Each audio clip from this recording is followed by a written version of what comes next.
Bruce's Beach? Did these people sell Bruce's Beach for $20 million? 20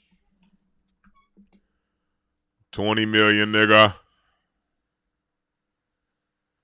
You serious? We gonna have to talk about this. The family of Bruce's Beach sold the property back for $20 million. Do you know that there were valuations of that land as recently in the paper last year? 6 months ago.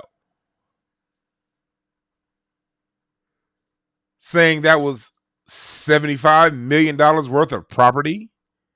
You know that? What happened?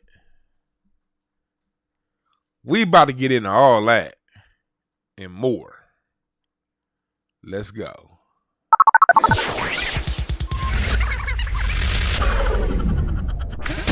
You're listening to Hotep Ish with your host, Dewan B. Intelligent Ish Talk, intelligent shit talk, where we balance the profound with the profane. Political satire, celebrity and expert guests, information and entertainment, conversation and solutions. Leave your feelings at the door.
Sold me out for chicken change. Ain't that what James Brown say? We're going to talk about this. Because we're going to talk about, you know me, I'm balanced. I'm going to talk about this from a balanced point of view. I get it. A lot of people are mad, and I am too, well, especially initially. You know, you're mad because it's like, y'all had some good property. Let me get my preaching music on. Hold on. I gotta set the mood right. Here we go. Welcome to the church of Dewan B. Well, we're about to give it to you from my unique point of view. I say it my way, you say it's yours. And through exchanging ideas and points of view, we can get a holistic point of view of what's going on. But y'all know me, I'm a native Los Angelino. And we're going to break this all the way down. Because, I'm from the area. I'm very familiar with Manhattan Beach, El Segundo, Hermosa Beach, Redondo Beach, Palos Verdes, and how all those sides of town operate, because I spend lots of time over there. And it's like I used to Uber driving. One thing about Uber driving, I'm that rare combination of someone who was a cultural anthropology minor in college. So that training taught me how to study society and how to ask the right questions to sort of just understand how things work on a societal level.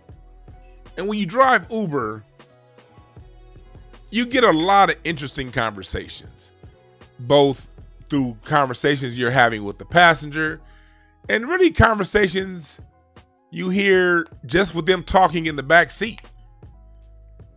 Like sometimes I miss those days, you know what I mean? When I used to really be out there in them Uber streets.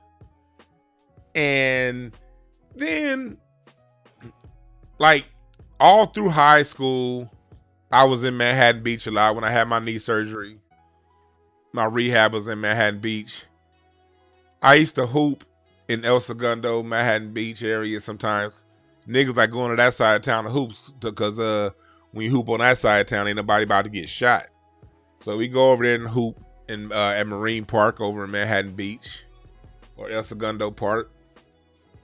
I've always had a white homie or two from high school that lived in the area. And I always had that cool white, when I was in high school and college, I would always have those white friends that would tell me the truth. They wouldn't lie to me. They would tell me like what white folks really say when we ain't around. That's part of the reason why I understand them so well. And I still got white people that I know that when I call them, they'll tell you the real about what's going on. So I'm going to give you a cultural point of view of Manhattan Beach and the surrounding areas. Then we're going to break that down into a political point of view of Manhattan Beach, because I understand how their politics works. One of my former business mentors, people who listen to me regularly, y'all know, is an older Jewish man, and he would we would always have real conversations where we could really talk about what's going on, and I never had to filter any level of blackness around him. Larry, you in the chat room, you know who Al is. I never had to filter myself around him because we had that kind of respect. And at the same time, he would always tell me really what's going on. And I remember he had a friend that was on the Manhattan Beach City Council. And for years, we would have conversations about some of the shit that would go on that Manhattan Beach City Council. And it was just when you listen to how these white folks in Manhattan Beach, how they treated one another, how much of scumbags, and I'm not saying all white folks are scumbags, but what I'm saying is the ones in Manhattan Beach,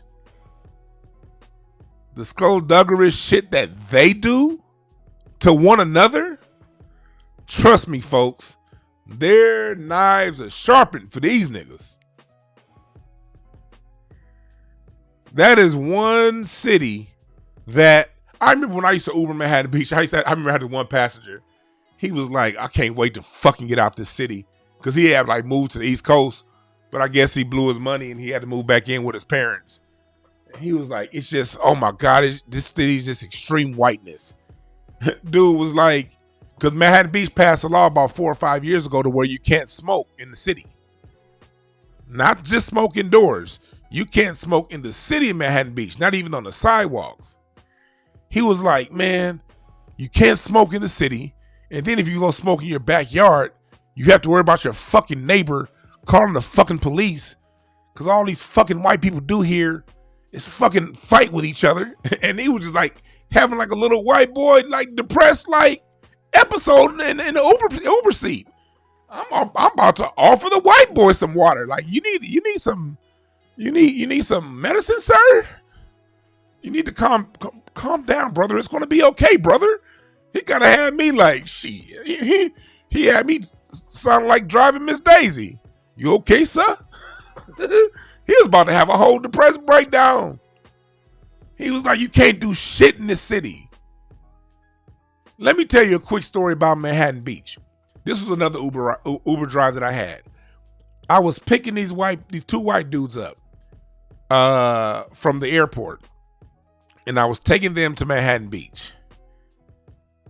And nigga, this story, I've told this story here. If you follow me here on the show, you've heard this story before because I say it all the fucking time.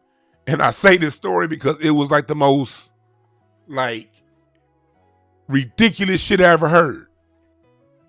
These white dudes were like, yeah, you know, Bill has a house, and whatever his house was, it was like the biggest plot in Manhattan Beach.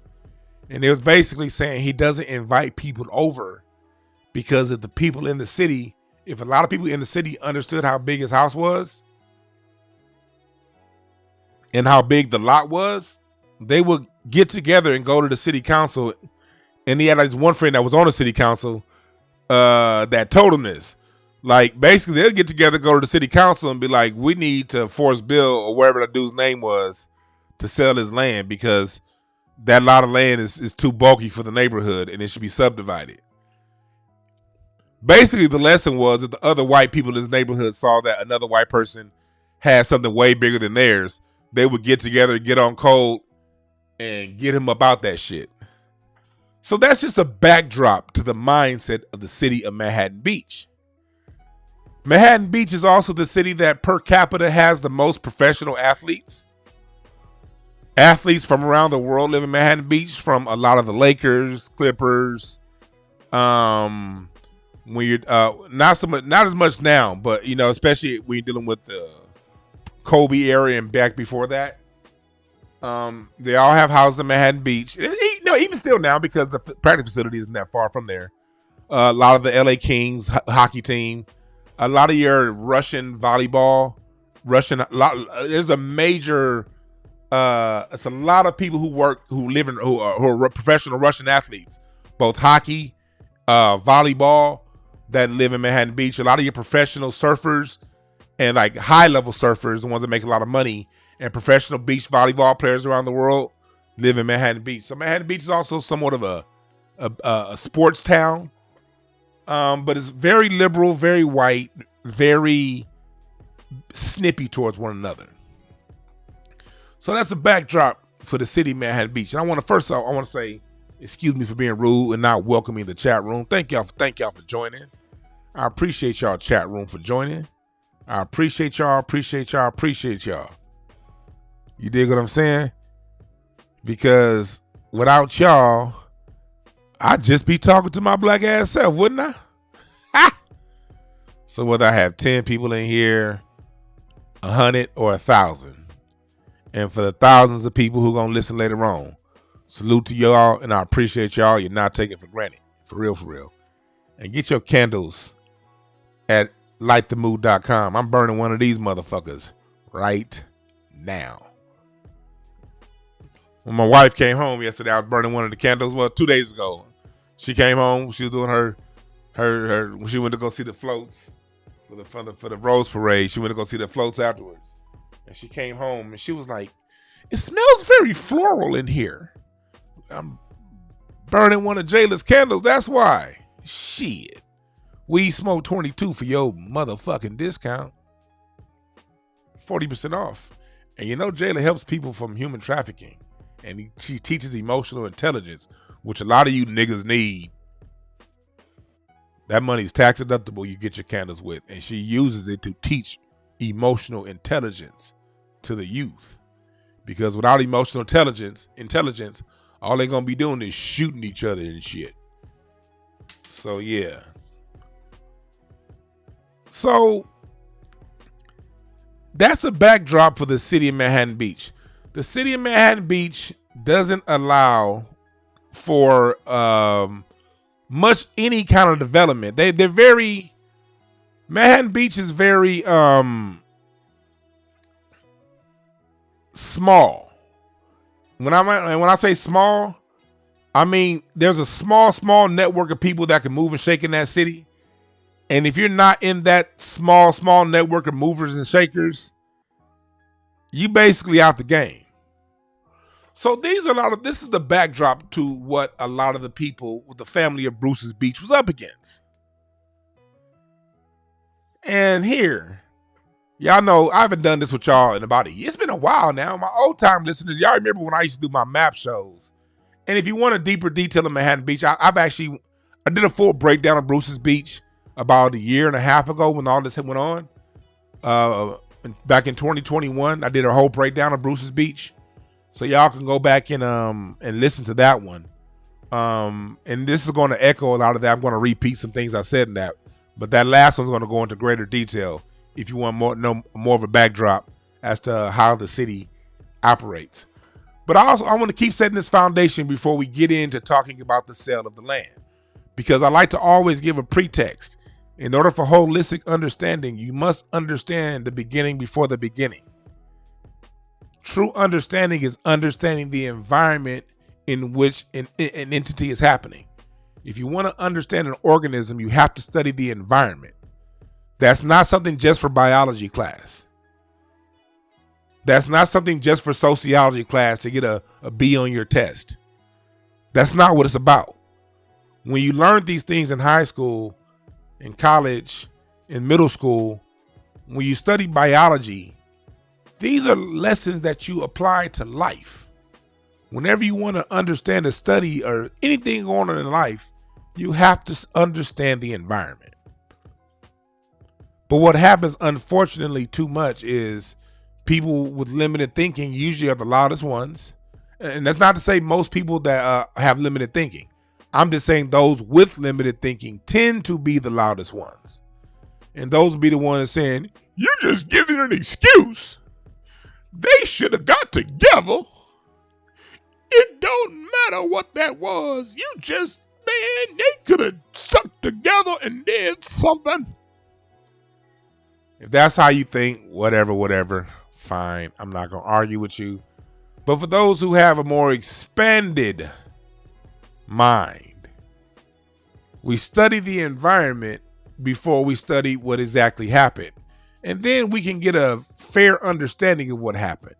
And then we can use that as an example to how, if we're ever faced with this situation, or someone we know is faced with this situation, and because there's somebody out there who's going to get land returned to them. This is just the start. The whole reparations thing is real. This is a slow moving thing, but it's happening. So if we study these things, we can, each time the next person gets their reparations package, it can be refined and refined and refined till at some point it's a well-oiled machine. White supremacy wasn't as good as it is in 1710. They had to refine it. It had to refine itself through manumission laws and through witch hunts, hunting out white women that were sympathetic to black people and burning them on the stake. And any white new European that comes to America that gets caught siding with a Negro, punishing them and putting them in jail. White supremacy needed a couple hundred years to refine itself to be to where it is right now. So any system, any movement that's going to counteract that system has to refine itself over time too.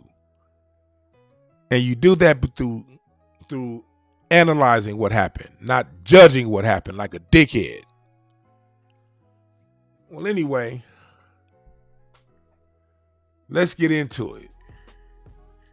Because all this should've, would've, could've, you don't know who they consulted, did or didn't. We don't know what kind of pressure they were under.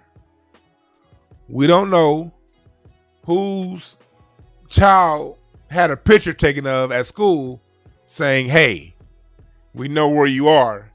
We don't know if any of that happened or not. It could have happened, it could have not. I don't know.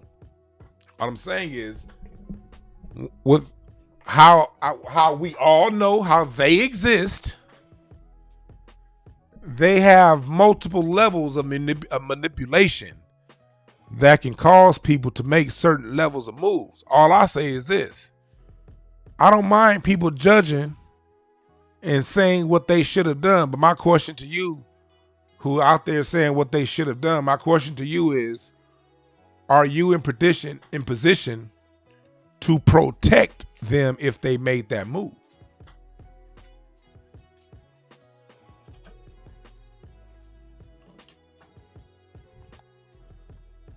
That's all I have to say to people who are in harsh judgment. If you're in position to protect them,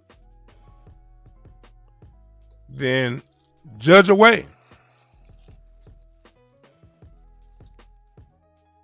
But if you're not in a position to protect them,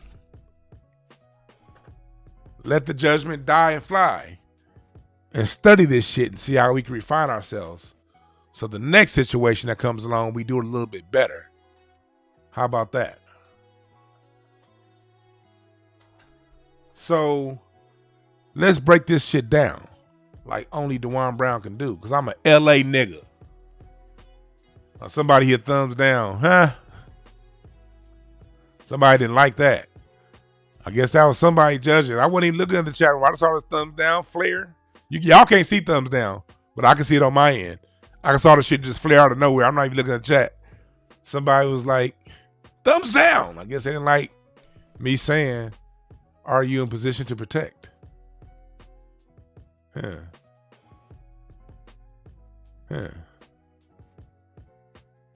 Guess that hurt. Well, anyway, Manhattan Beach is a city of thugs and degenerates. They have had beach gangs in this city for a long time, dating back well over 100 years. People always ask, what's the beach community like in LA? Well, before we get all the way into Bruce's Beach, what you see right here, I'm gonna show you some pictures from Bruce's Beach. I'm gonna show you some pictures from Bruce's Beach that I took. This is taken with my camera, like last year. I went on a shroom trip. I sat out there for a little bit. Ooh, it felt so good. I love going there and just sitting there. Although there was a little haze, it was still pretty warm this day. You see black folks come to Bruce's Beach. Black people have yoga classes. See, the city had to buy this shit back. Bruce's Beach is where niggas be. You see this here? You see a black yoga meditation course going on right here. And I heard somebody say, that's why black folks just need to move back down south. Fuck you. You think I'm leaving this shit to move to Alabama? Get the fuck out of here. The only people that leave this shit are people that can't afford LA. And that ain't me. You mean to tell me leave this shit to move to a city down south where y'all freeways a big ass loop? Can't get nowhere in them goddamn cities. You got to drive in the. I remember when I was in Atlanta. This is like back in 2004 before Google Maps. I had a map out, one of them AAA maps. And I saw I was hitting the freeway north, and I saw where I was going was north. And I'm thinking I'm gonna hit that motherfucker by standing on the freeway. Next thing I know, I'm turning. And then they're going, why the fuck am I going east now? And then I keep going. I'm turning. Why the fuck am I going south now? See, in LA, if you get on the 405, nigga, you gonna go north. 110, you going north. The 10, you going east. The 105, you going west. And you gonna get there. I'm at a down south. I hit a big ass loop around the city. I'm like, what the fuck? Had to pull over to the side, pull my map out. MapQuest days. Man, get the fuck out of my face. Move down south. My motherfucking ass. Shit. This is LA, nigga. I'm staying here. We deal with white supremacy all over this nation. It ain't no better place to deal with white supremacy. You deal with white supremacy where your ass stand. It's just different forms of it. And I know how these white supremacists work out here in LA. So I know the lay of the land. I ain't leaving shit.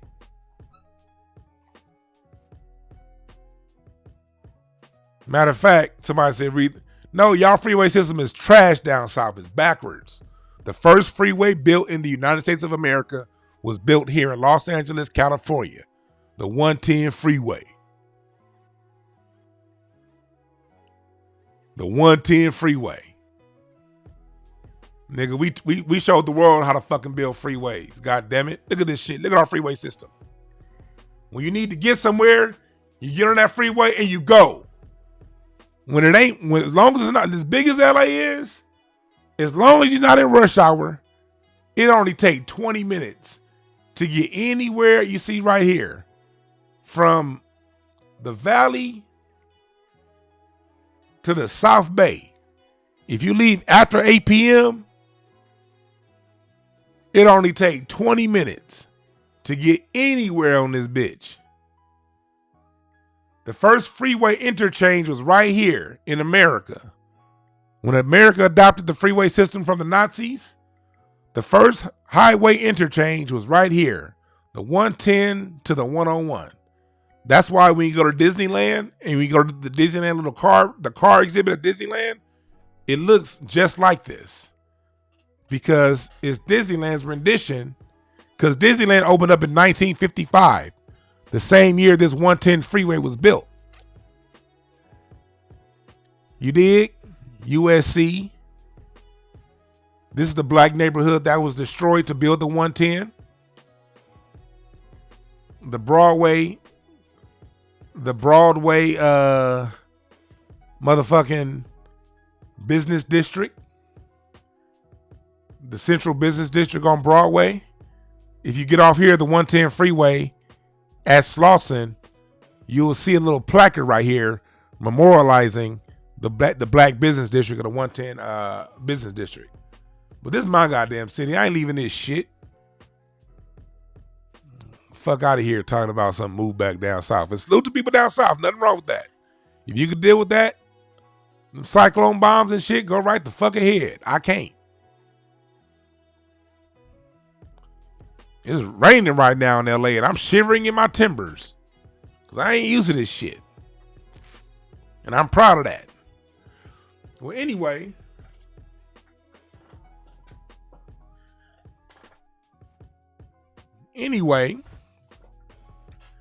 Back to Manhattan Beach.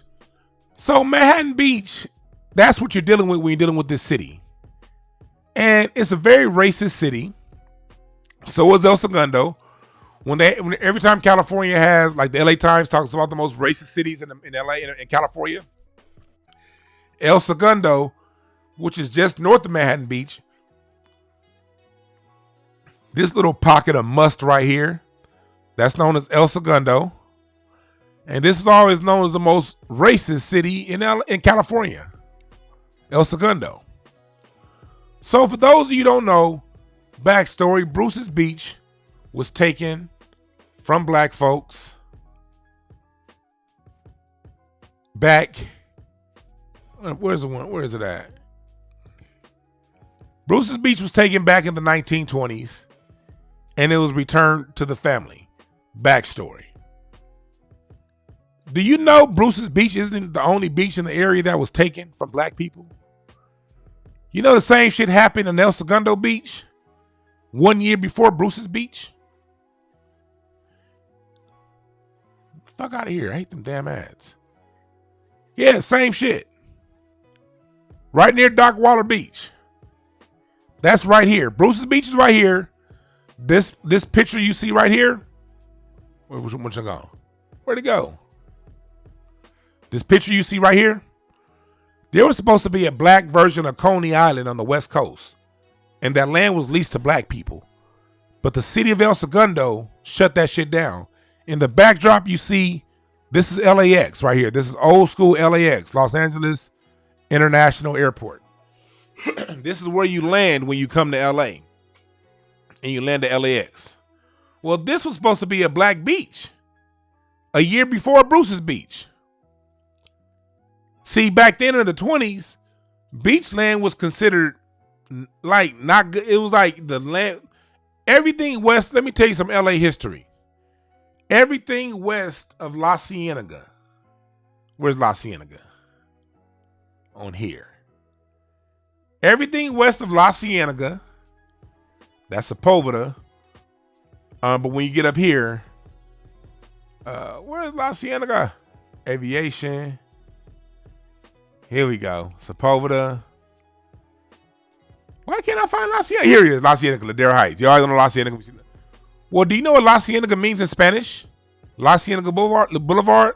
La Cienega means the swamp. And so we're dealing with all of this land over here. This is swamp land. Like the Bologna wetlands. These white folks spent the last 100 years saving this. This marsh you see over here in the Bologna wetlands, Bologna Creek. This area is a preserve that that's what I do thank white folks for. I thank them white folks for fighting hard to preserve this. Because this whole Marina Del Rey area is going to shit with all these tech dickheads coming down here from San Francisco. Y'all San Francisco motherfuckers got overcrowded. Y'all turned Marina Del Rey into Silicon Beach. Now you got all these goddamn Snapchatters over here. Motherfucking Yahoo, Google. All these motherfuckers done took over what used to be a very chill, very relaxed, very just cool Marina Del Rey. Now y'all built up all this shit. Well, all this land you see right here is all swampland, marshland. And right here where you see this area right here that got built up, this used to be Howard Hughes' personal airport. This is where Howard Hughes built the Spruce Goose.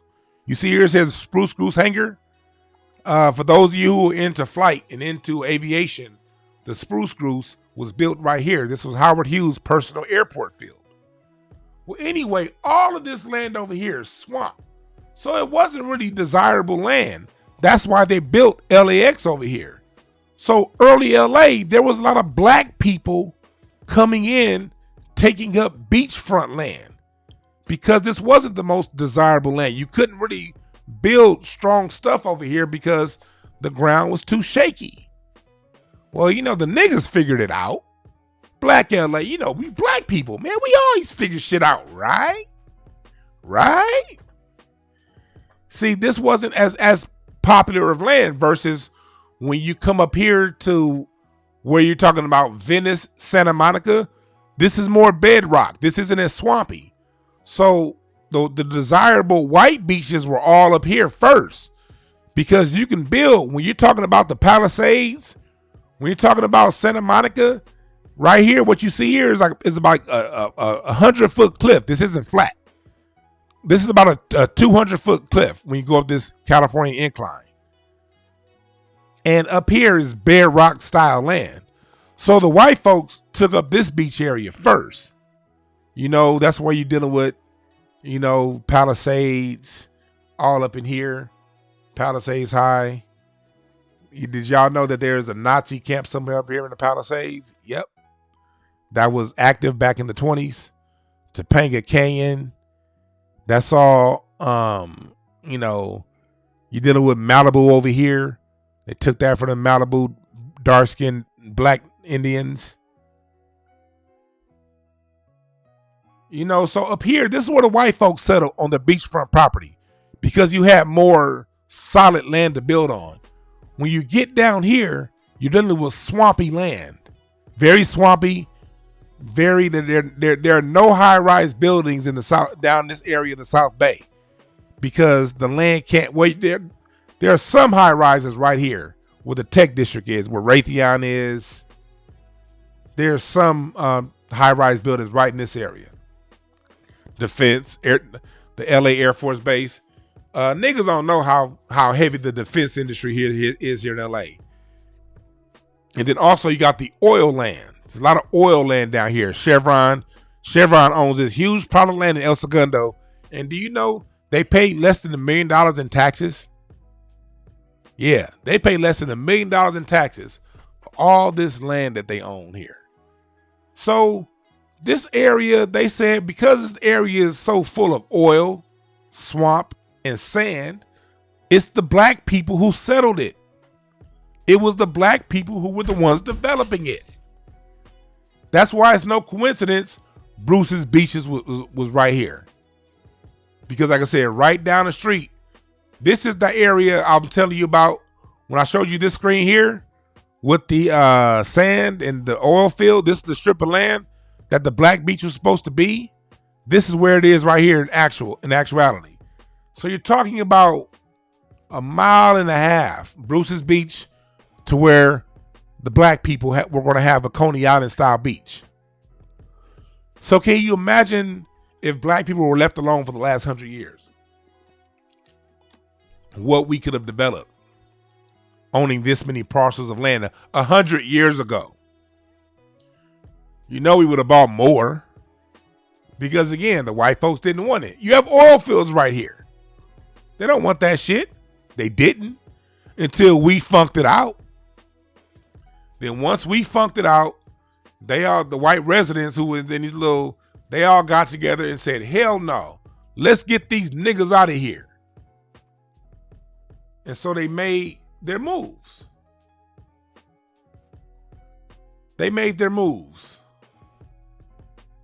And when you're dealing with the beach days of LA right now, the place, the one white dude I know that lived in,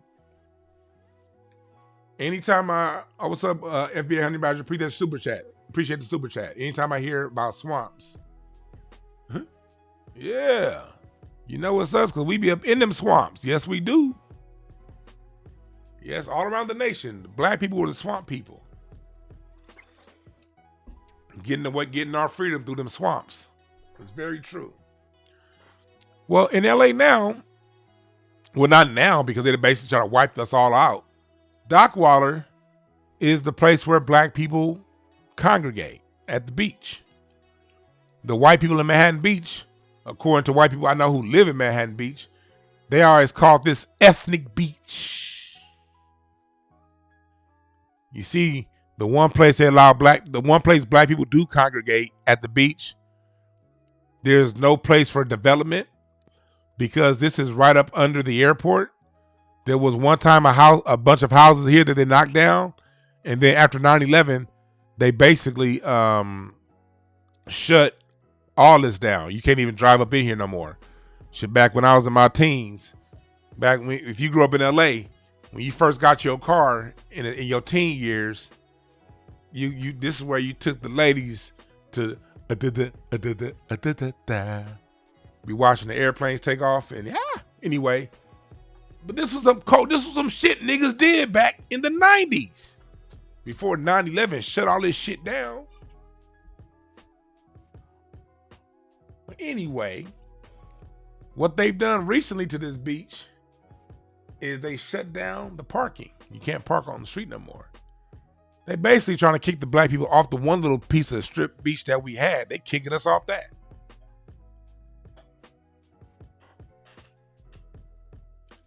So this is the environment of Manhattan Beach. This is the area that the people that sold Bruce's Beach are having to deal with. 100 years of organized racism to kick black people off of what we rightfully gained and paid for. So that's what's going on in the city of Manhattan Beach. Just the environment around Manhattan Beach. I will say the Apple Store in Manhattan Village, I don't know why the ratings are so low, but that is the best Apple Store in the city. They always got what I need. Hell, I'll probably be in Manhattan Beach tomorrow. Shit. Nigga, y'all don't know. I don't want to get no free advertisement, but if you're ever in Manhattan Beach, they got a spot over here called Uncle Bill's. Them pancakes good than the motherfucker. But this is the city of Manhattan Beach. So we're dealing with that. And here's what I want to get into. Here's my concern. I get why they sold. Because as a matter of fact, if you look at the paperwork and the terms when they got the land back, basically the city had first rights of refusal. The city was only paying them $413,000 a year in a lease. Or they can buy the land back for $20 million. My issue with the whole thing is the $20 million. That's my issue. Why do I have an issue with $20 million? Well, Stephen Bradford, the local senator that is in my district that I vote for, and I do support him because he is the one that put up that bill. He's pushing the California reparations bill. He's also trying to end qualified immunity for police officers. And he also helped push this bill right here. I'm not saying he's perfect. I've seen him do some funny style shit right in front of my face. It was one of those moments like on 90s TV shows. I was at the Guardian of Jazz Festival, and he had the political voice. He was taking pictures with everyone. And yeah, he was just smiling with everyone and taking pictures. And then when no one was looking, I guess his cameraman was moving short, or the person that's with him was moving slow. He looked at the person moving with him. He was like, "Come on, nigga, hurry up." And then he looked up and saw me. He was like, "Oh, hey there. Hi, buddy. How's it going? Vote Bradford." Man, me and my wife looked at each other and was like, "Boo." This nigga, Stephen Bradford, if you're listening, I'll never forget that moment. It was at like the 2012 Gardena Jazz Festival. That shit was fucking hilarious. But I will say, it is certain things Stephen Bradford is doing that I do approve of.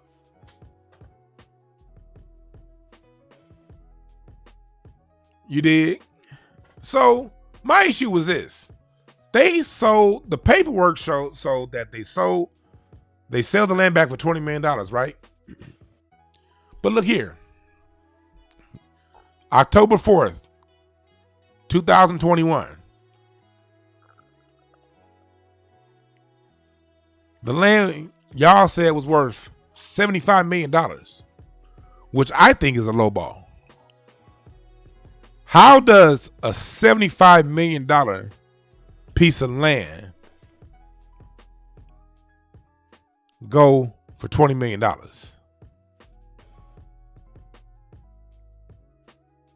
Huh? Oh, it's not just, this is the official, look, I'm looking on the California Senate.gov website. Nigga, this is the official. It don't get more official than the .gov senator site, giving you a number, $75 million. You want to go less official? CNN. Okay, let's look at CNN. $75 million. Oh, that's not enough? Let's look at the Robb Report.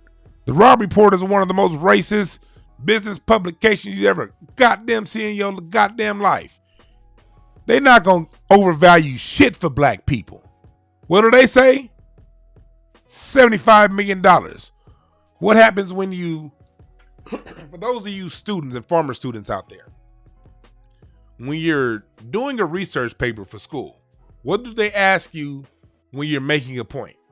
They ask at least 3 points of references, right? You have to cite at least 3 sources when you're making a point in any scholarly argument, right? I love you niggas. I'm giving y'all the scholarly shit. I'm not trying to say I'm DeJuan Brown, trust me. I'm saying no. I'm holding myself to the standard that university that I got my college degree from helped me to get that bullshit ass piece of paper that they gave me when I was done with they playing they bullshit ass games. I'm holding myself to that same standard. And what college was that? Oh, my Cal State Northridge. Y'all know I used to drive. I didn't stay on campus. I went to Cal State Northridge. I drove from every day, 4 days a week. I drove from South Central LA to Cal State Northridge to get my degree. Monday, Tuesday, Wednesday, Thursday. Now, usually I tried to keep it to Monday and Wednesday, but sometimes I had to go all 4 days a week.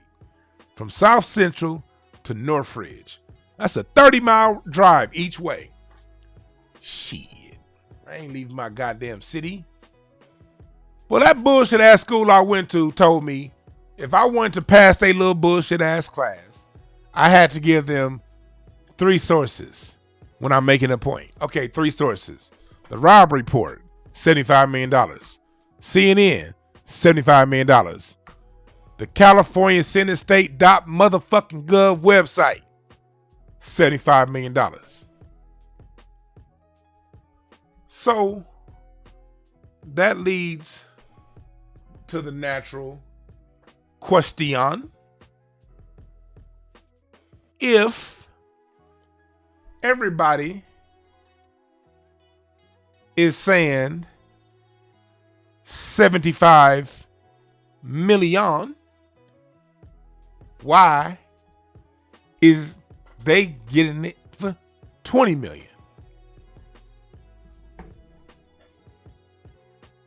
Can we ask that? Oh, and let me just show. Hey, look how beautiful my camera eye is. Don't I have a dope ass camera eye? Look at that. That make you want to go to Bruce's Beaches right now, don't it?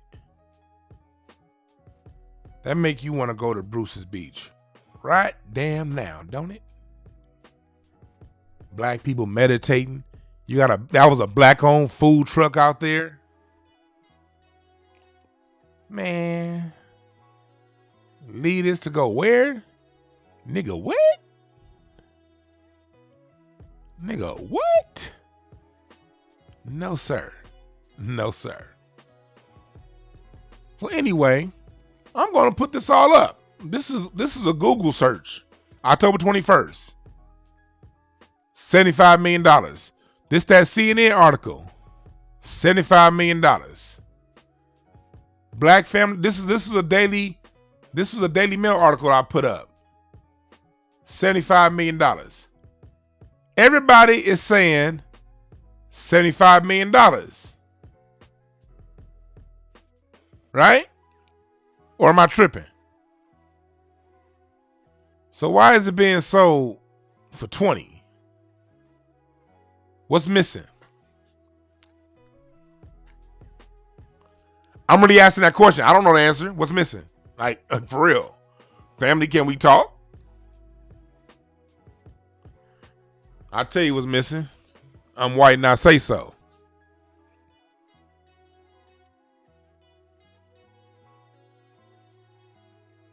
That's what it is. These people will put right in front of your face how much they say the value is and still sell it to you for less than half of that.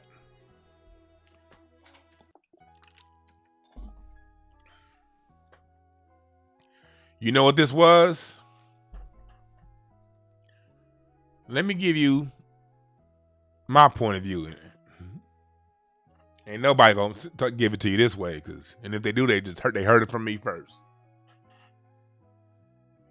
White supremacy knows it's about to have to start coming up off that bag, right? So the old way of doing things is just taking it, and here it is. You get nothing. Well, we as a people, we're more aware now. We're more focused. We're on reparations. That ain't gonna fly. So they got to start releasing some of this karma. They're gonna start in name giving reparation. If we allow them to, quote unquote, in name give reparation, they're going to play these games. They wanted that land back. Like I said, too many niggas practicing yoga in the middle of white ass Manhattan Beach. There's too many niggas practicing yoga. Ooh, my wife just came here. Best time of the morning. Ha! See? Love you. Love you. Manhattan Beach got too many niggas meditating on the grass. It needed that land back. So we're going to, but we can't do it the old way because there's too much of a public drum being brought up about Bruce's Beach.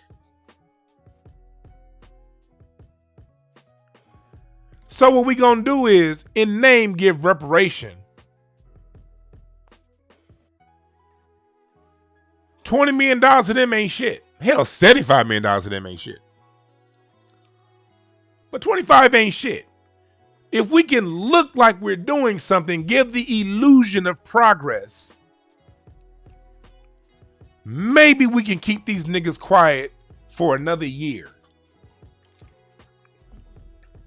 What we're doing as a people right now, demanding our reparation, that is not going unnoticed. It's going to happen, and it's happening. Did these people get screwed? Yes. Yes, they got screwed. Is it our job to judge and say what they should have done and what we would have done? You can. That's your choice. But if you're in that mindset, what do you learn? And I'm all about learning.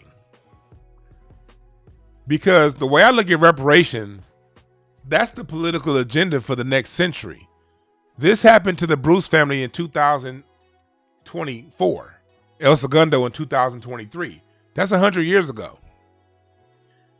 I'm looking at our reparations campaign being at least 100 years long, politically. This is just a start. We should be teaching our grandchildren and great-grandchildren about reparations. Every little thing they took, give it back.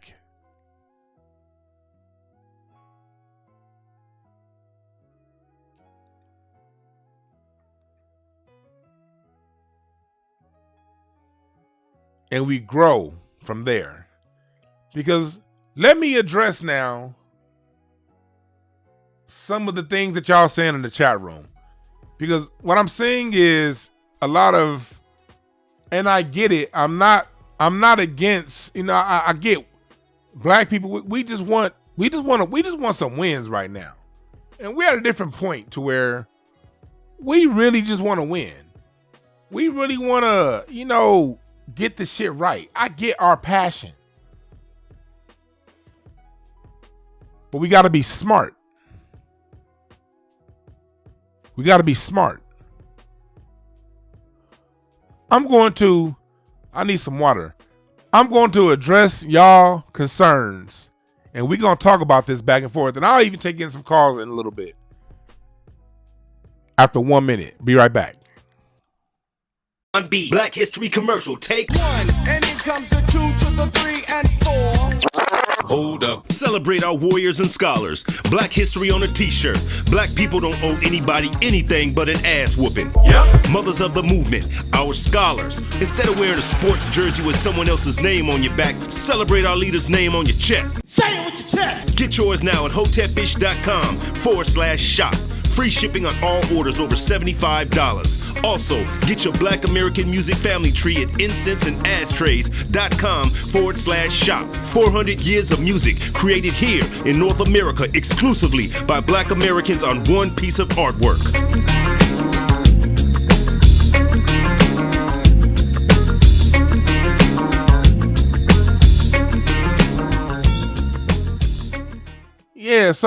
Yeah, get your t-shirts right now. And I got some big announcements coming up.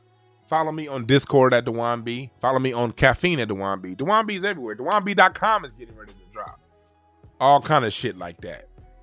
Follow the movement.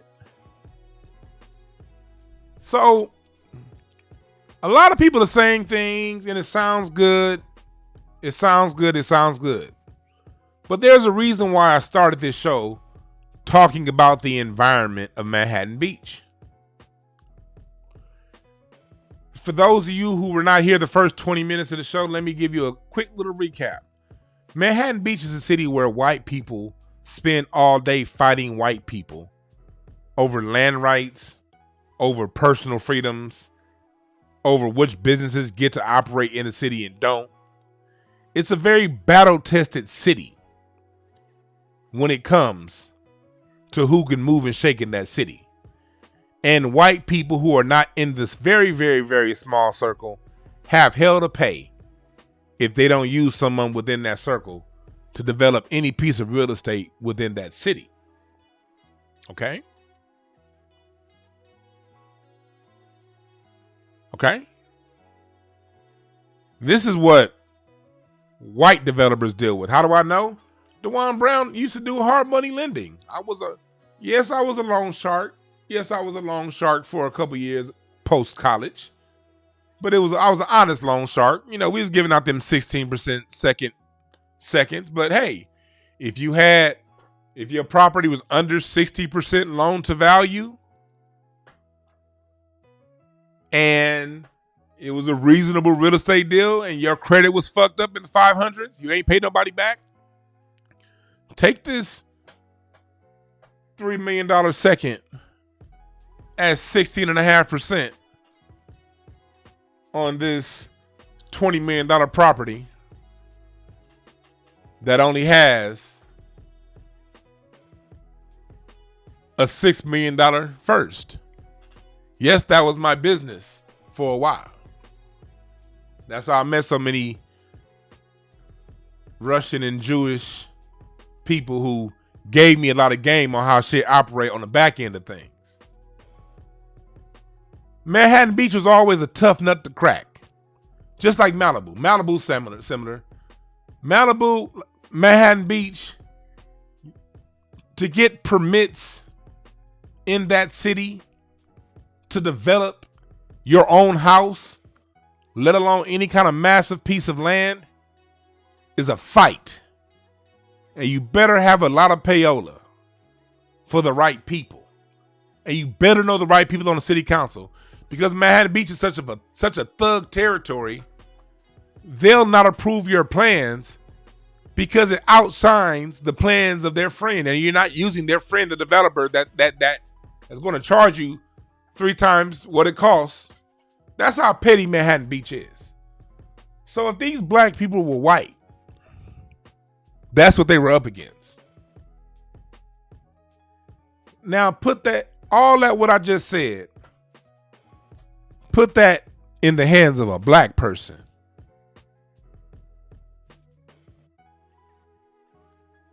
Now tell your black ass self the truth. Would you be willing to deal with that? Fine. Let's play devil's advocate and say you are willing to deal with that. Cool. Let's take it a step deeper. Now you have to get into the business of rezoning the land and subdividing the land. Mind you, again, we're dealing with Manhattan Beach. Manhattan Beach, let's go back to the map.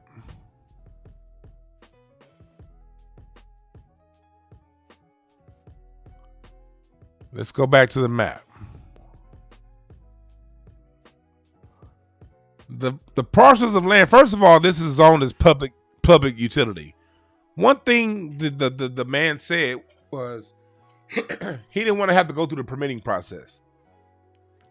The permitting process in the city of Los Angeles in general is a bitch. And one thing about LA, if you didn't go to USC is where UCLA to a lesser extent, but when it comes to land development in the city of Los Angeles, USC is the boss. USC is the place where your people in the city council that are responsible for any kind of zoning, most of those people are USC graduates. And if you don't have a lot of money, and mind you, the people who were getting this land lease for Bruce's Beach, their agreement was $413,000 a year. That $413,000 is getting split amongst family. You're going to need more than $413,000 to speak. And this is alleged. And again, for you small-minded niggas, this isn't an excuse. This is giving you an understanding of the environment. I ain't telling you niggas what to think or how you should think. And I damn sure ain't giving nobody no excuses. But I am giving you a point of view of the environment that they were up against. And anyone with an open mind can feel this and make their own decision. Well, unless you're a graduate of USC, because USC is king when it comes to zoning land in Southern California, and to a lesser extent UCLA. UCLA over here has influence over other things. And UCLA still holds more weight in the city than USC in a lot of ways. But when it comes to zoning and how the land is parceled out in LA, that's a USC thing. So if your black ass didn't graduate from the right department at USC, you don't know the right person to call to get your land rezoned. And to rezone from public utility or park to residential has been a task that even the wealthiest of white businessmen so far have not tackled. I have not seen, and let me say this one more time, let me say this very clear. In the city of Los Angeles, Southern California, in the state of California, I have not seen yet any land developer redistrict historic park land to residential or business. If that has happened in the city of LA, I can be wrong. I'm not always perfect. But if it's happened, I don't want you bitching and moaning to me. I want you to send me the article where that's happened. To the best of my knowledge, no one has been successful redistricting park land to residential. LA is so cold with the districting game. Do y'all know the reason why Donald Trump doesn't have any real estate of significance in Los Angeles, California? Is because the business class of Los Angeles, California, the old school business class, Donald Sterling, Jerry Buss, if those names sound familiar, that's the former owner of the Clippers and the deceased owner of the Lakers, along with former Mayor Richard Riordan and Philip Oshowitz and these people who own a lot of land all throughout LA. They all came together every time Donald Trump wanted to buy a piece of real estate up here in the Mid Wilshire district, the Wilshire Row. They all came together and they buy that land or do something to keep Donald Trump outside of LA. The Wilson Drag, right? The Wilshire Drag. These are the most expensive condos in LA. They were the most expensive condos in California before San Francisco got ridiculous, but still, this is up at near Holmby Hills and Beverly Hills, up by UCLA. You got the LA Country Club right here. You got UCLA over here. You got, this is up here where Bellagio Road. This over here near the Playboy Mansion. The Playboy Mansion is on Charing Cross. I can't find it right here. But the Playboy Mansion is on Charing Cross. This is some of the most expensive real estate in the world in LA. And the most expensive real estate is going to be right here off Sunset. Charing Cross is somewhere over here. Whatever. Michael Jackson died off Carrollwood. Up in this area. Where's Carrollwood? Yeah, Casa de they didn't rename the house Casa de Michael Jackson. This is where Michael Jackson died. 101 Carrollwood. They couldn't save that man. The Carrollwood house is right here, and UCLA Medical is right fucking here. Boom, boom. They still couldn't save Michael Jackson. Y'all killed him. That's just my conjecture. I don't know, allegedly. Well, anyway, LA's development game is so cold. Donald Trump, in the most prestigious drag of condominiums in Los Angeles, he had been trying to buy real estate along this Wilshire Road for well over 30 years. And he never was able to get in. Never. Because LA is very cold when it comes to the rezoning and the land development game. This city don't fucking play. Okay? They don't play with other white people. If you're not in, you're not in. Period. So leave me with all your fantasies talking about what somebody could have done. I'm telling y'all right now, as a native of this land, it wasn't fucking happening. I don't mind, we can have our arguments. We can talk. But it wasn't happening. Okay, say by some miraculous standpoint, it was going to happen. Look at how the land is divided for the parcels of land. The Strand, they build houses real narrow. 6. The Strand always has the biggest houses. Those houses go starting at $5 million and up. For the older houses. And then as you get further up, you see they build the houses. If they were to keep this land, they'd have to get subdivisions. Let's just count the subdivisions parcel for parcel. Say they're going to parcel the land same way. Just say they get the zone for residential. Okay. They get a zone for residential. We got 1, 2, 3, 4, 5, 6 parcels. Then we got here. That's 8 parcels.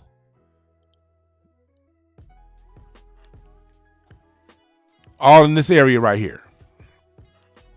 So in this bottom area, you're going to have to divide this into 14 parcels. That's 14 different permits you're going to have to get for parcels of land. And then you're going to go further up. The houses get a little bit smaller. 1, 2, 3, 4, 5, 6. 1, 2, 3, 4, 5, 6. 12 parcels for these plots of land. That's 12 parcels that you have to get approved by the city. A city that doesn't redistrict anything. In a county that doesn't redistrict any kind of parkland. In a state that's very, very, very serious about parkland and the use of parkland. Fine. All right, cool. Now, 1, 2, 3, 4, 5. 1, 10. 10 more subdivisions.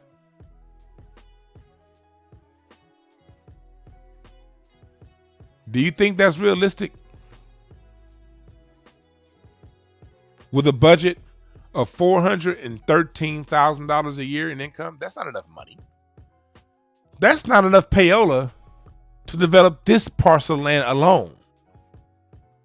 When LA deals in payola, LA deals in payola. This ain't a cheap city. You think $50,000 gonna get something done in the city? Ha! Karen Bass and Rick Caruso just had the most expensive mayoral race in city history. You think that was done on $50,000 donations? This is the environment that they were up against. So when I say I understand what they said, well, I understand why they sold, I understand. Now, I will hope moving forward that we as a people, when we're in these kind of negotiations, we could at least get the value for our land. If white folks said it's $75 million, then white folks give me $75 million. Why are you giving me 20? That's the problem I have. I understand we up against this whole system. You can't, certain things, it's just not going to be worth the fight. But look at Manhattan. This is another, I'm a great cameraman. This is a picture of me. This is a picture I took from Manhattan Beach at night. This is a night camera shot. This is one of those warm nights in LA. This is from the Manhattan Beach Pier. This is one of those nights where it was like 75 degrees at the beach. I took this from my iPhone 13. Look at this. This is Manhattan Beach at night. Y'all be like, move back to the South. Kiss my arse. And no disrespect to the South. I love visiting y'all. Y'all got that good ass food, that good ass environment, feel real good. But after 7 days, I'm back on that plane. Coming home to this.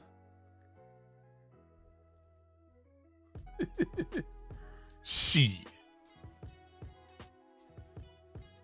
I love doing this shit. This is nighttime. Picture taken with no filter. Leave this shit my ass. So I can deal with a different kind of racist? No. I like my races. I like these. I know how these races out here get down. I'm good. So what am I saying here? The lesson we can learn is when we move forward and something like this comes along for the next set of black people who are getting their form of reparations, which we will. When we negotiate something like this, giving back this piece of land, the least we can do is say, hey, white folks, y'all, that was my car reading session, y'all said this property's worth $75 million. That's what your white appraisers, which if you ask me, is an undervaluation of that land. But you guys said $75 million. You guys said properties in that area have a hefty price tag around $7 million each. And I just showed y'all how many properties broken down that can be. You added up. That come to way more than $7 million to $75 million. The next time we're in one of these situations as a people, if they say it's worth $75 million, you got to come up off that $75 million and every penny of it. Because why should a black family who was stolen from take a $55 million hit? That's fucked up.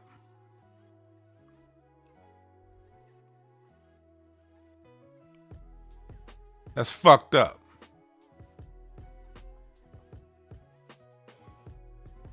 $55 million hit.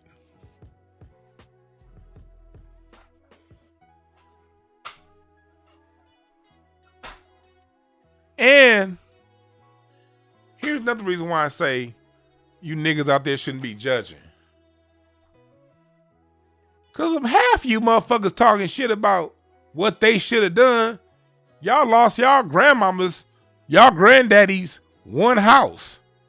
Because you couldn't come together with your own fucking brother on what to do with it. So before that's why I'm not listening to niggas judging. Because most of you niggas, and let's just tell the truth,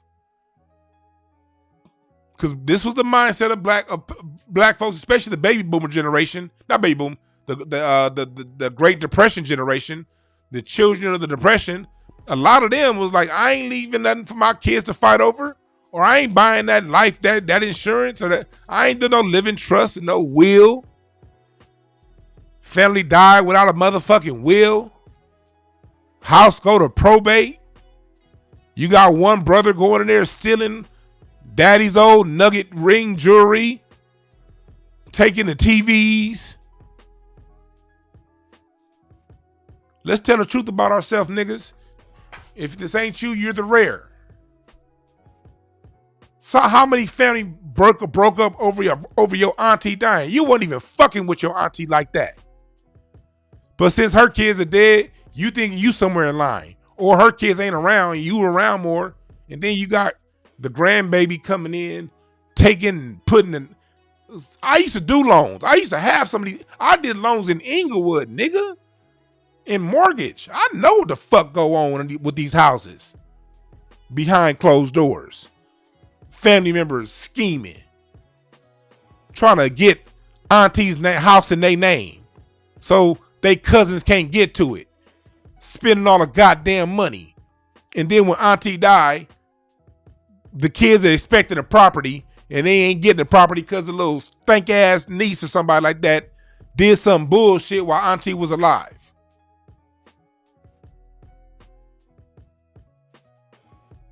That shit, that's a problem in our community. A major problem.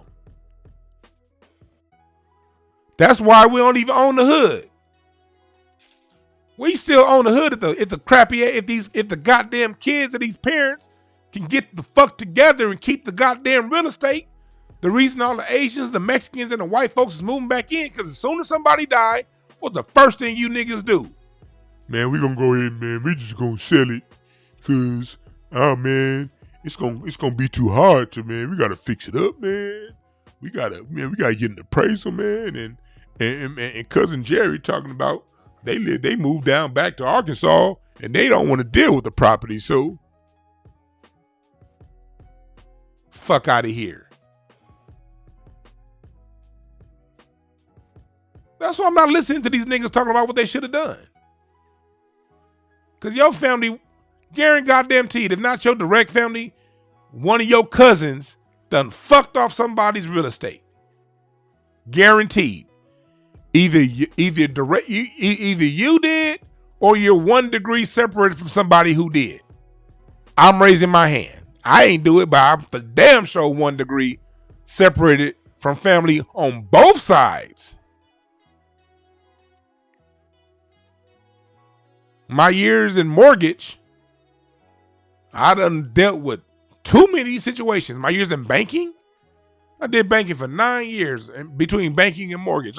That's how I paid my way through college, banking and mortgage. All I saw was family fucking up and fucking off granddaddy's money as soon as he gone. Granddaddy had 3 or 4 properties, had renters, had a whole system on how to take care of the properties. He tried to teach his grandkids, but his grandkids is too busy out in the streets chasing pussy. Niggas wasn't listening to granddaddy. Granddaddy was trying to give you some wisdom and some game, but you was too busy trying to get the best car and chase pussy, and you didn't listen to granddaddy. And the minute granddaddy die, all that shit gets split up amongst a bunch of degenerate ass grandkids who don't deserve it. So the last thing I'm gonna do is listen to any of you niggas talk about what these niggas should have done.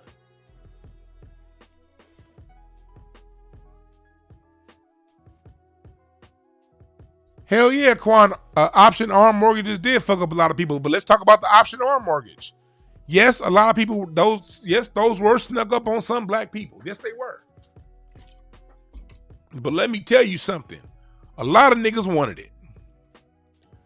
I was in mortgage.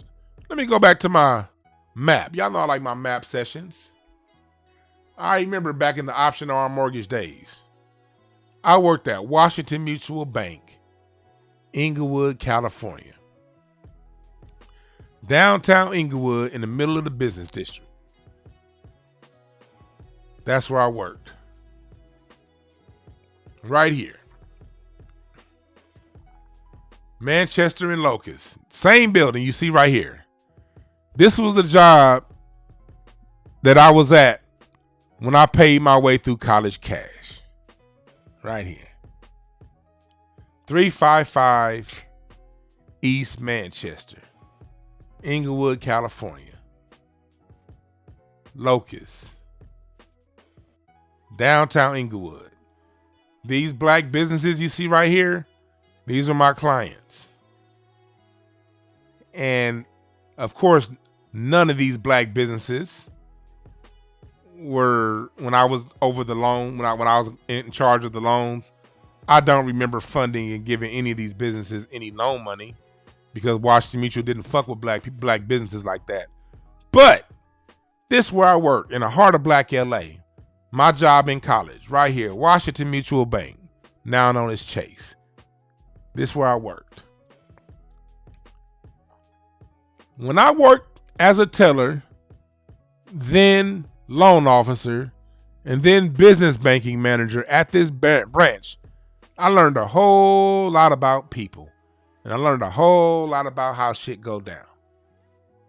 I remember when I was there, we didn't do those option arm mortgages. Now, I had a little side business to where if your loan wasn't approved, you can come to DeJuan Brown side hustle and get your loan over there. That was my whole hustle in college. I would never take away from them, but they were A-paper loans. Most people don't have A-paper. So if you didn't have A-paper, I got a little side loan for you. But when I worked there, I was always getting asked, what about those option arms? For those of you who don't know what an option arm is, option arm was where a person had the option to pay their loan. ARM was adjustable rate mortgage. And what would happen is you would have the option to pay 1.99% fixed for only 12 months. Or you could pay the pity payment, principal and interest, taxes, insurance payment, just principal and interest, pity payment. That would be at about, that rate was like at 6%. And then the fully adjustable after a year, the loan amount, the interest rate adjusted from a 1.99 to like a 9%. Basically, you got a cheap payment for a year, and then the payment went up to a price where you couldn't afford the house anymore. And you had to either sell or refinance. But what happened is around 2006, the refinance market topped out and people were not able to refinance out of those loans. So as you get into 2008, 2009, a lot of black people lost their homes. Problem. When I worked here at Washington Mutual Bank, I would get black folks left and right bogging my desk down asking me for an option arm loan. And I'd be like, we don't do those here. But my side business do. And I would tell people all the time, that's not the loan for you. The 1-year option arm is only for people who plan on flipping properties. That's not a loan if you're going to live in the house. And I would tell people people would tell me what I wanted anyway. I lost so much money because I've always had a code of ethics when it comes to black people. And when it comes to my sales and what I sell. I tell people, if it's an issue with something, I'm going to tell you. DeJuan Brown's going to make his money. I got ethics. I work on a higher vibration.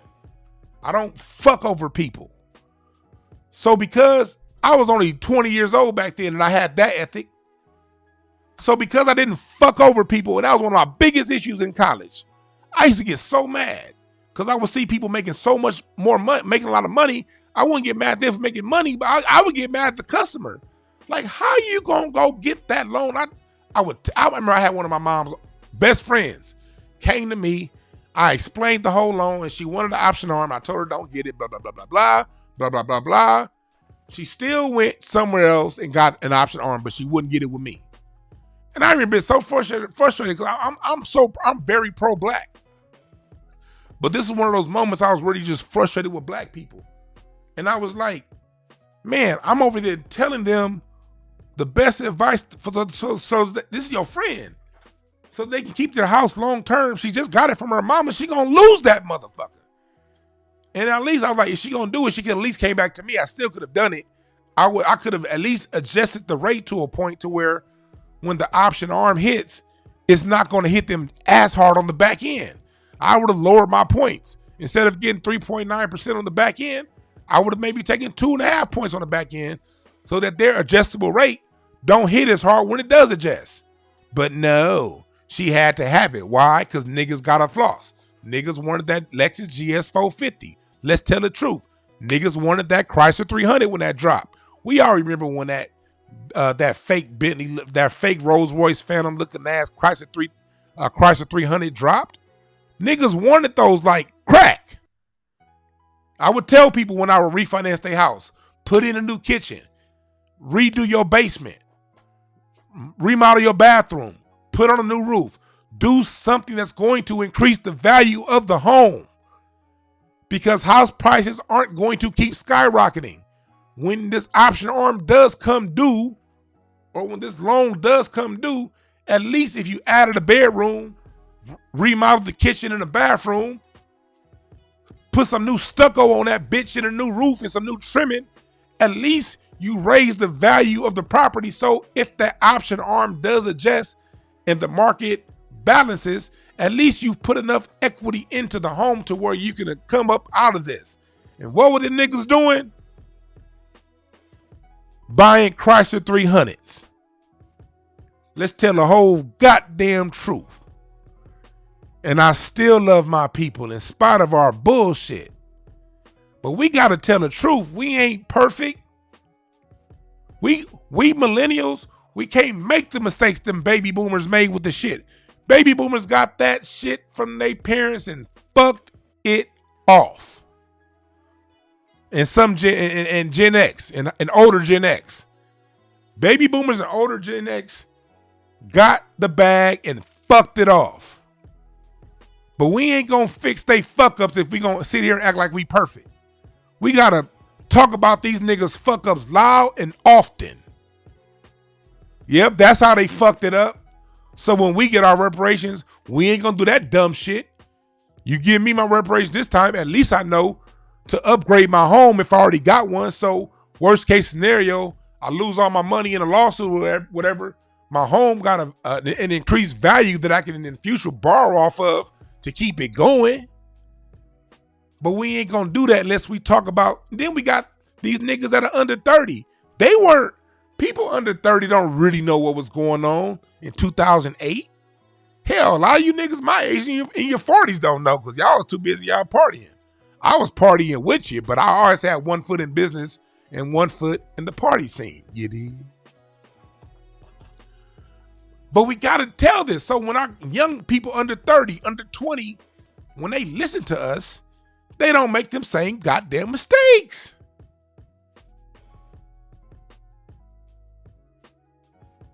This is a love message.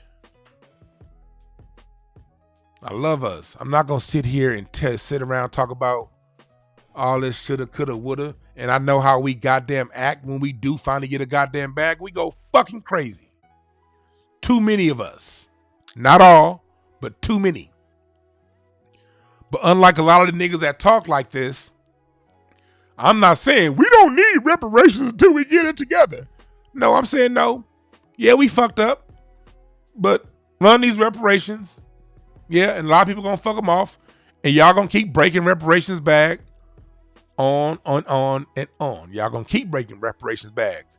And as y'all keep breaking reparations bags, we gonna keep getting better at handling reparations bags. That's how we gonna do it. I don't agree with you, Dr. Umar. We don't have to wait and get our act together. No, we need the money. We'll get our act together when we get the money. You got to fuck a bag off one time before you figure out what to do with it, right? I know I fucked off bags in my 20s. Hell, that's part of your 20s. Part of your experience in your 20s is fucking off money, ain't it? And I knew better. Hell, I was 14 years old investing in Cisco Microsystems in the stock market. And Apple, when Apple was at $9 a share. I knew that shit at 14, 15. But when I got my first piece of the bag in my 20s, hell yeah, I fucked it off. Shit. Nigga got some nice cars, dope vacations, spent money on bullshit. Yup. Yes, I did it. Yup. And the only reason why I'm not going to do it again, because I've been there, done that. And the reason why we as black people, as we get reparations packages moving forward, we going to see the mistakes of the family of the Bruce family. And I'm going to say the biggest mistake was made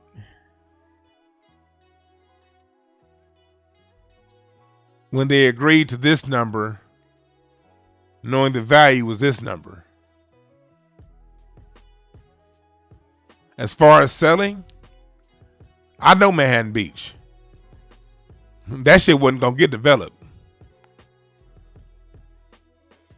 I also know Manhattan Beach.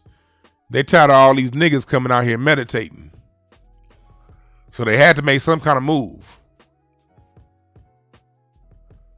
Let's just make sure that as we make moves moving forward, we learn the lessons and we refine ourselves and we keep refining ourselves.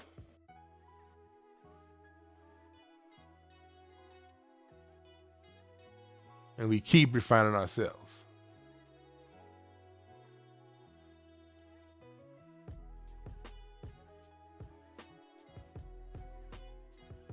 We ain't got to be perfect.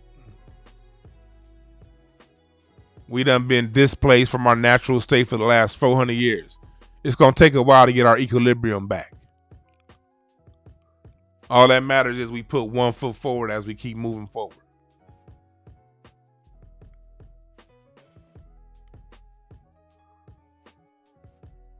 But as far as developing, I'm telling you right now, wasn't going to happen. Manhattan Beach don't like nobody that's not in the circle. If you're not a USC graduate, you're not rezoning shit in this city in Southern California unless you have a lot of money. A lot of money. No park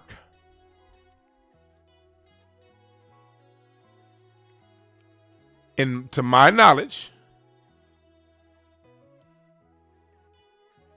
has ever been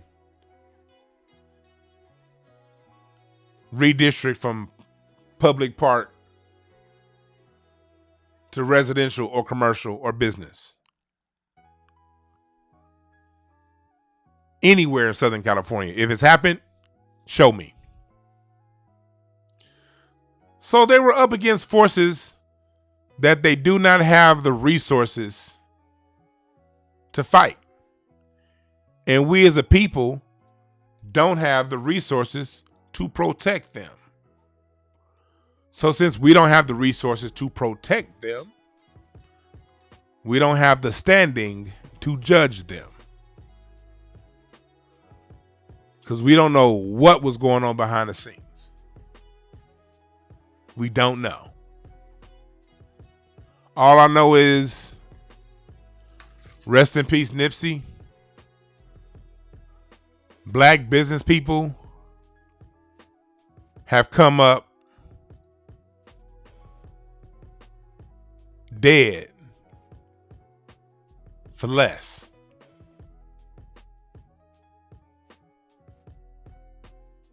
I know how my city operates.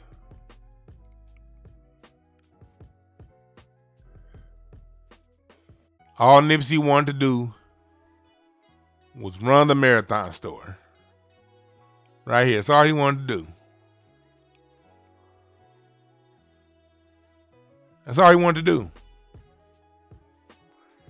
And if y'all go back to my breakdown of Nipsey's murder, I'll go in further detail on this. But Nipsey was murdered right here.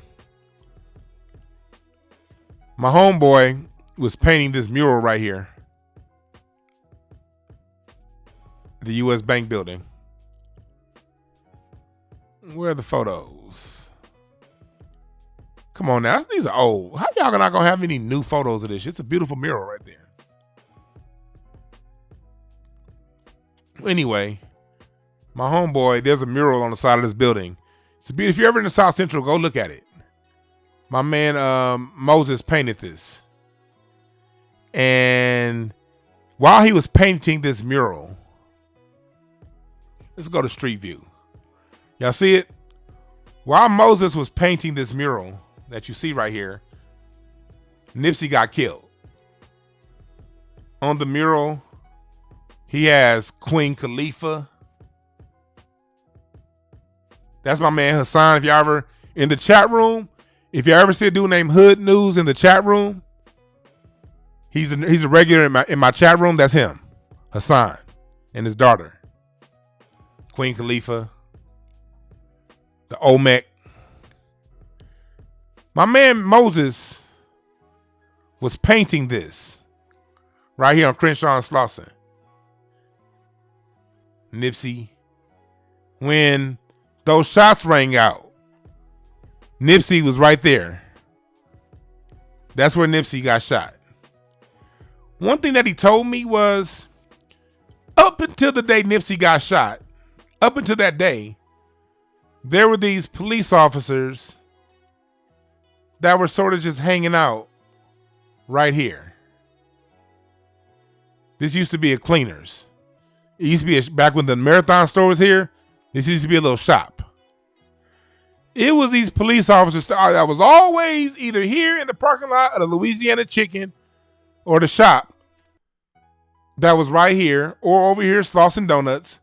Shouts out to Woody's Barbecue. I love Woody's, my favorite barbecue on the planet, outside of mine.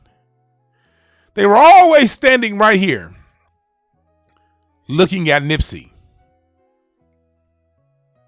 They were always right here looking at Nipsey. Part of the reason why I never went to the Marathon store is because every time it seemed like all the time when I was driving, and I used to drive down this stretch of Slauson at least 3 or 4 times a day back then when around the time Nipsey got killed. I could easily pass in this intersection 10 times in a day back in those days. They had cops watching this store. There's always eyes on this store. And I know that because my homeboy, I saw it myself driving past the intersection 10 times a day, like I said. And my homeboy, who was painting this mural at the time, could see those cops always standing right there. Do you know the day Nipsey was murdered, they weren't there?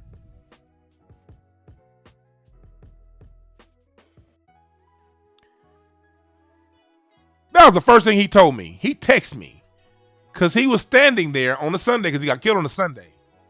And this painting of Nipsey came later. Nipsey wasn't supposed to be on the mural. He added Nipsey because the mural was almost done. He added Nipsey because he was there painting this the day that happened here at the Marathon store.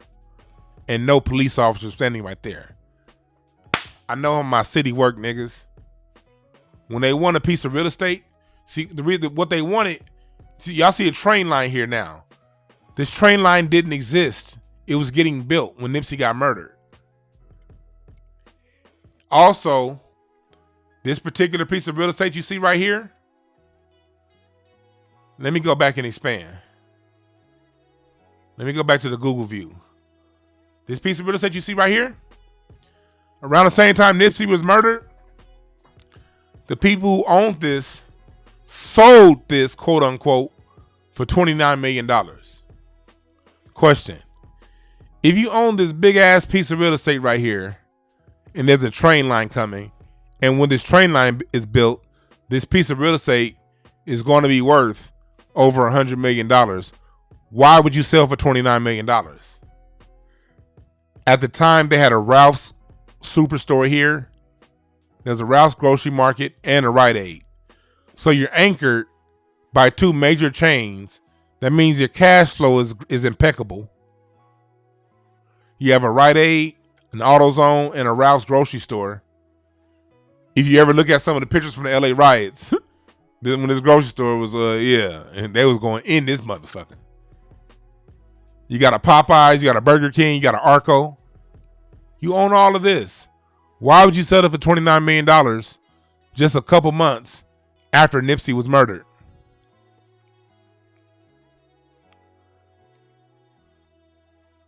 It means there's something bigger going on. Why am I saying all this in a story about Bruce's Beach? I'm closing this out by giving you a full context of what's going on. Black businesses are getting kicked out all up in here through Inglewood. The same city that I went through college doing loans for is going through shit right now because they're trying to take it back. This Woody's barbecue over here caught on fire a couple months ago. Second time. I saw the owner the other day. And I was like, man, just keep the faith, my brother. Keep the faith. This motherfucking Woody's ended up on fire. Second Woody's to go on fire within 6 months.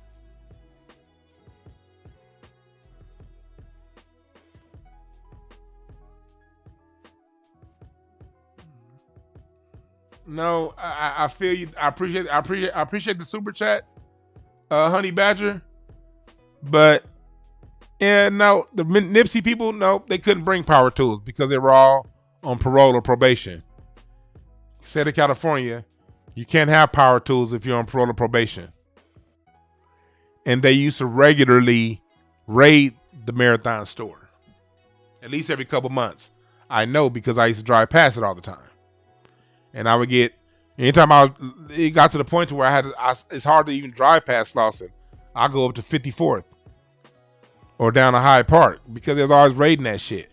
And if anybody on them had a gun, then everybody in there would have gone to prison. So no, they couldn't carry guns.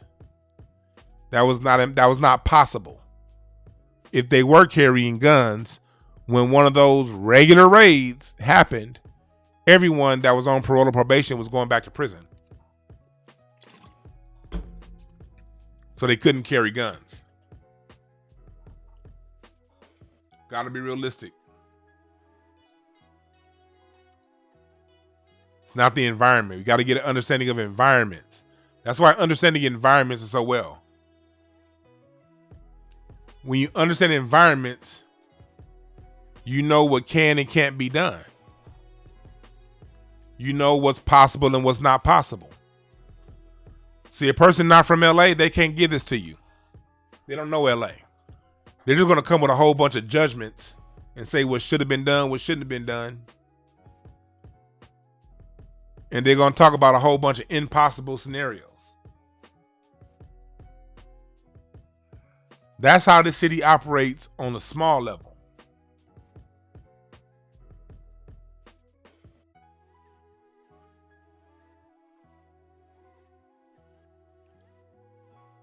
Yeah, Frank Green, that sounds good. Can't carry, but he can't kill. Okay, cool. Someone kills someone at the Marathon store with their bare hands because they can't carry guns. All right, cool. Now you're dealing with gang enhancements because someone got killed at the Marathon store. If someone that's associated with the 60s, because the Marathon store was associated with the 60s, and they don't necessarily have to have you on the docket as being associated with the 60s. All you gotta do is be black and do something violent in that parking lot. Now you're associated with the 60s. You kill someone with the bare hands. Now everyone that's around there gets an injunction. They get they get the standby laws. You were around the murder in California. If you're near a murder and your lawyer can't prove you actively did something to stop the murder, you get the same charge. So now, okay, cool. You kill someone with your bare hands because you can't carry your power tools. Fine. Now, all 20 people who were there, they're all going back to prison because California has all-in laws. Those all-in laws that you see federally that Joe Biden put in started here in California. Now everyone goes to jail. You know what happens next? Nuisance abatement laws. Nipsey owns this shopping center. Now if a murder happens and someone that's on the team of Nipsey Hussle murders the other person, now the city comes in and they slap on a nuisance abatement. And they make the fine so expensive, this shopping center can't afford it. So they slowly drain the resources, and in 2 years, they get the property back anyway because a murder happened on your property. And you can't prove, and even if you did prove that you followed the law to the letter of letter of the law, all the judge has to say is, I don't believe you did. And now they have your property again. That's why all this, what someone should have did, should have done, is hogwash. It's hogwash. These are all decisions that none of us want to be in. And I don't think any of us can say what we would have done. You damned if you do, damned if you don't. So what you do is you take the game I'm giving you, and you apply it to the context of your city and how it operates. And when you're in position, something like this happens in your side of town, make better decisions early. Get your money early. If they say the land is worth $75 million, get you $75 million, not 20.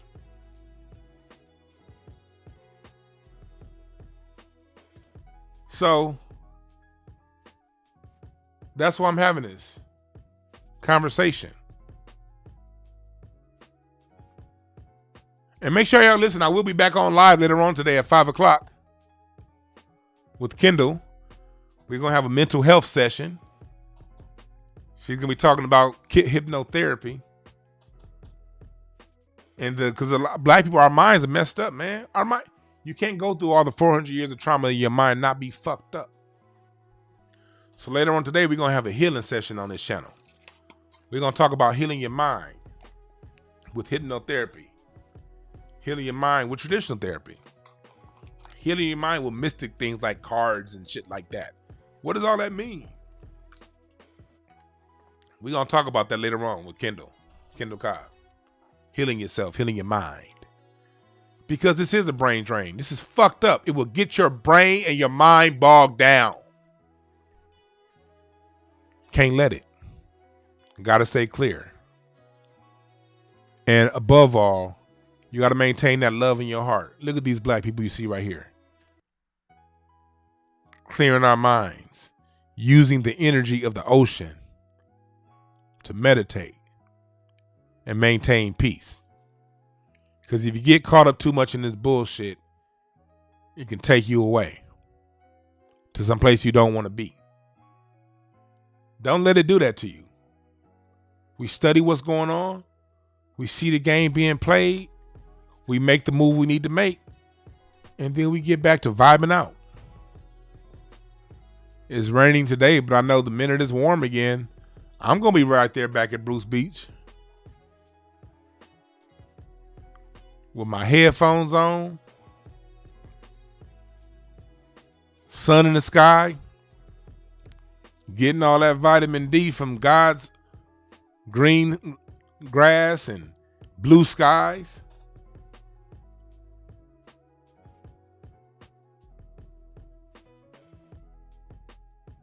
Yeah. And use that to keep love in your heart. But love for each other. We got to love one another. As black folks, we got to get to understanding one another. We going through some fucked up shit. And we learning to get it right. But it's going to take a while to get it right. So in the meantime, let's love ourselves through our mistakes. And let's just keep getting better. And all the energy, anger, and all of the anger, all of the energy, all the negative energy, all that give back energy, let's put that on the people that put us in this situation, not with each other. Put that on the motherfucker that gave them $20 million. Not on them. There is no telling what those people were under. Because I know how my city operates.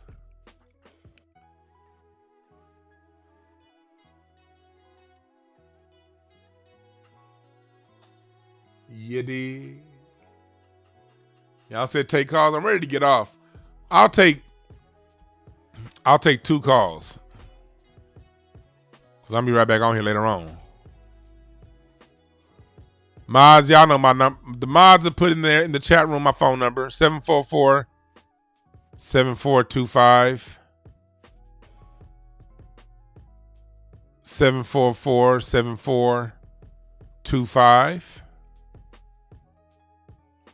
Feel free to call in. Y'all said y'all want to call in? All right. I'll open the line up for like 2 calls. Keep your calls short. We're not about to have no long preaching session. Just a couple short calls. Since the chat room said they wanted to call.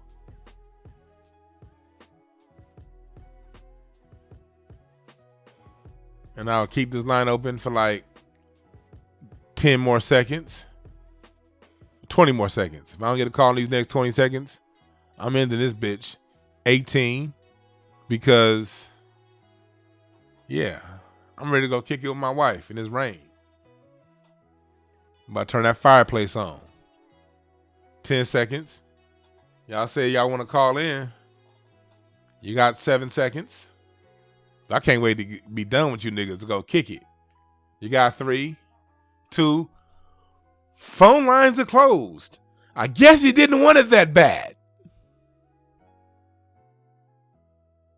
Cool. I didn't want to talk. I'm going to end this by saying there are no perfect messengers. Only perfect messages for those who are willing to pick up the game. I appreciate y'all, and let's love each other. Let's practice love and understanding with one another. All right? I'm out.